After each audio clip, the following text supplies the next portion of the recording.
Hi, sweet friends. It's been so long. I've missed you all. I have taken a break. And guess what I got out of the break, out of the experience, is a new perspective. And so many times we have heard you need a new perspective. Maybe a new perspective would help. What if you saw things differently? I mean, you've heard it goes on, right? And we feel shame that we're stuck. We feel guilt that what we are doing isn't working. Then we get some perspective. So today I want to talk about perspective. I really want to invite you into this experience of maybe seeing things differently. And do you like my ticker tape? It's so exciting. I'm trying out a new program. So I think that the work is this, that we have an opportunity, an invitation, a call to find a different perspective. So let's just say what perspective is. It's a particular way of seeing something, of considering something, a point of view, a mental view, right? A perspective. And so we know in our lives that what we look for is what we find. And oftentimes, if we aren't finding what we want, we need a new perspective. We need a new way of looking at the situation, at our lives, at the events, at the people, at the stories that we've been telling ourselves. And so often the work is understanding that there are many, many different options to seeing things. So often we get stuck in ruts of learning, of behaving. It's those ruts of thinking, feeling, and acting, which is exactly the definition of a mindset, right? We get stuck in a mindset, in a way of seeing the world.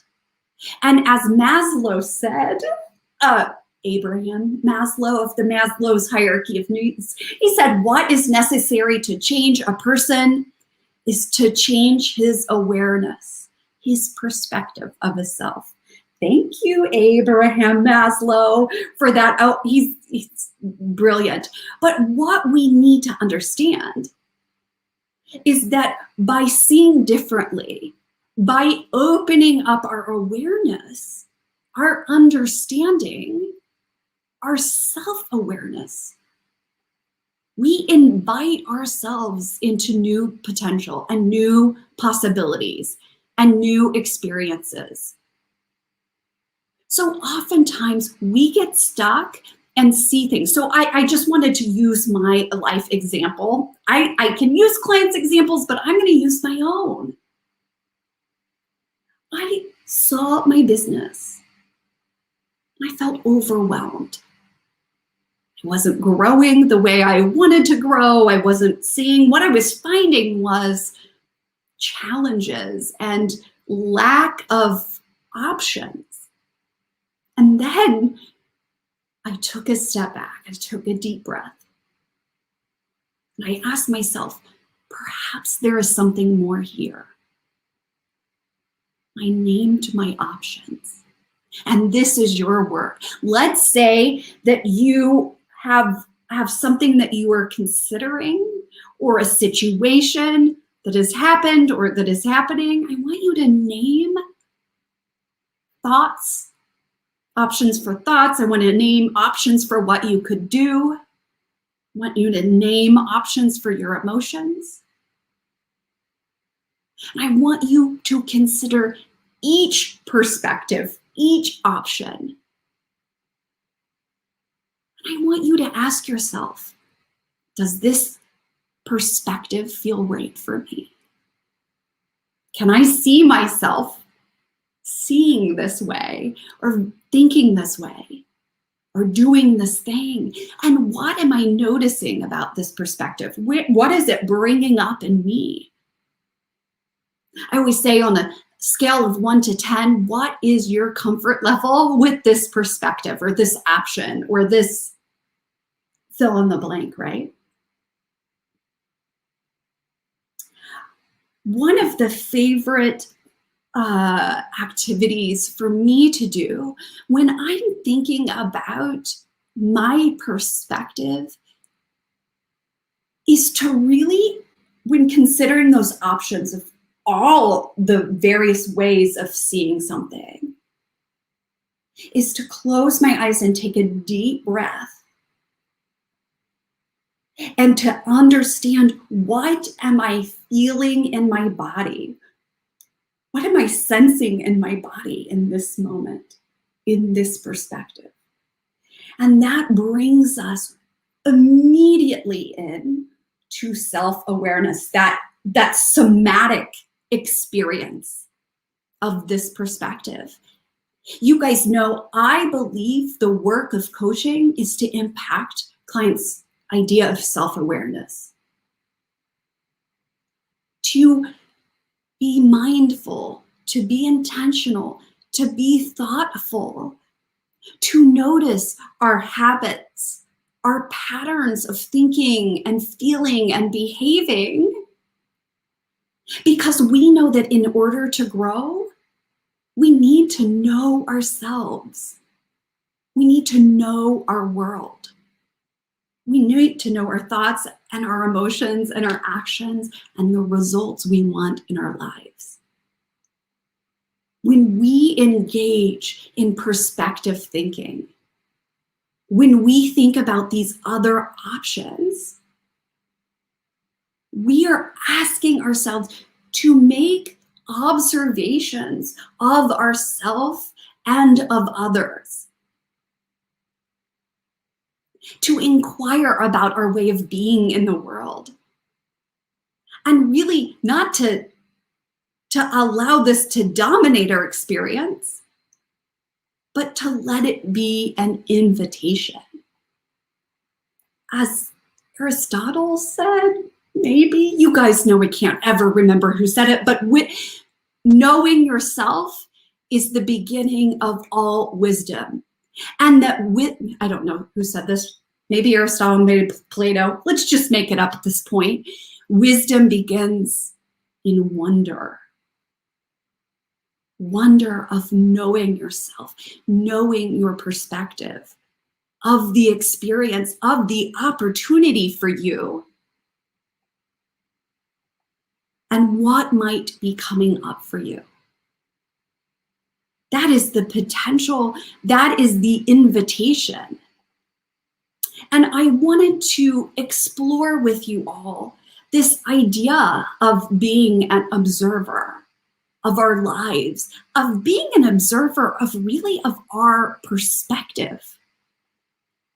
And I love this man. He is Australian, an adorable Australian, and he wrote the book, The Happiness Trap. His name is Dr. Russ Harris. I say that with question. Let's just be honest. I think it's Russ Harris. It is. And he talks about the observer self. We learn this in Buddhism. We learn this in our experiences in our lives. But he invites us to see our lives as a play. Well, he says as a show. I say as a play or musical. And on that stage are all your thoughts, your memories, your experiences, your emotions, your action, everything that you can sense, see, hear, touch, taste, smell. And the observing self is that part of you that's on, like, that's in the audience. That observing self can zoom in, it can zoom out, it can see one actor on the screen, you, but it can also take in all of the characters and activity on the stage.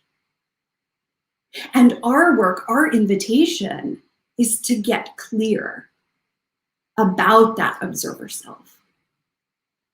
And for us to get some perspective, to see things differently.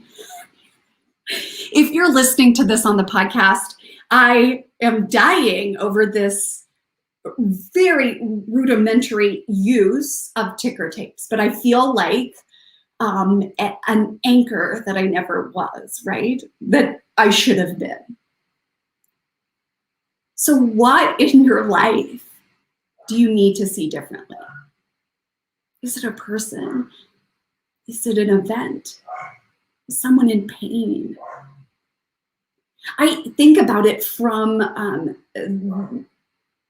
the spiritual perspective, that we are called to see and love, I believe. I'm sorry about my barking dog in the distance. Duke's dog behaves sometimes and doesn't behave others. But to truly see love, to be love, we need not our own perspective, but we need a higher perspective. We need to see someone else's view, someone else's experience. We need to feel that deep empathy that comes from living in love. I think about the world. What if we could all see others' point of views? What would change? What if we could see the story, like the ticker tape, of other people's experiences? Oftentimes, we think everybody shares our perspective, and when they don't, they are wrong. I also engage in this, sweet friends. My invitation to you is to see things differently, because perspective does matter. And you have a choice. And it may not feel like it now, because trust me, I have believed in so many times that I don't have a choice. So please know you are not alone. You're not alone in this work. You are not alone in having struggles to change a perspective. I invite you into the fullness of life that comes from understanding that there isn't one way to see something. There isn't one way of being. Sweet friends, thank you for listening. This was supposed to be 7 minutes, but I think the work is getting perspective and gaining awareness. It is a module that I teach. It is so important to me in coaching, is that we get an opportunity to explore. And the only way we do that is having someone being present with us, having someone listen first to our perspective. Because oftentimes we lack that in this world. Okay, sweet friends, this is just an invitation to see things differently. I love you all. Have a great and courageous week. Thanks so much.